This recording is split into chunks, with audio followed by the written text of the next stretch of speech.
Episode 33 L Gerda and European countries cash handouts to residents so residents can avoid high energy costs.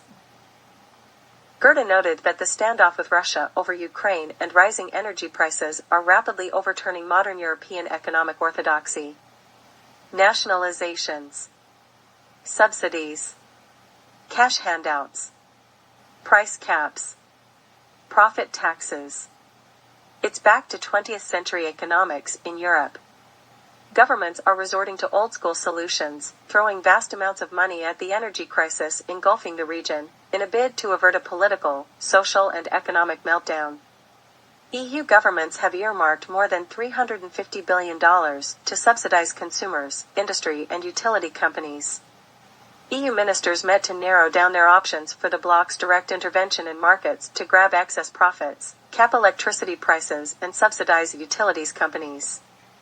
Government intervention is back in vogue in a really big way. It's really about building public support through what is going to be an incredibly difficult winter.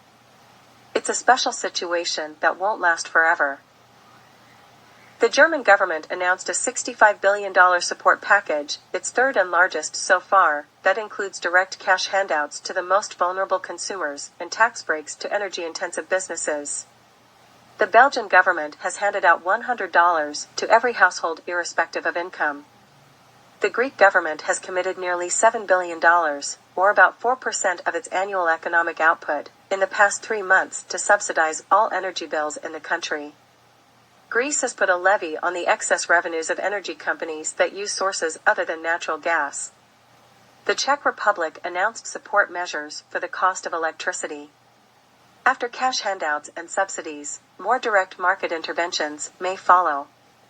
The electricity market isn't a functioning market because there is one actor, Putin, who is trying to destroy it and to manipulate it, the President of the European Commission said in a speech.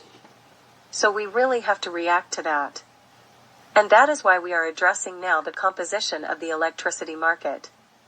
The President of the EU unveiled her staff's proposals, including a cap on what EU countries are allowed to pay Russia for natural gas, taxing energy companies' profits, and suspending rules that make it illegal for governments to subsidize companies to permit the funding of utilities that are burning through cash to buy outrageously expensive fuels to make power. EU energy ministers said they would adopt interventions this month, before the weather gets colder.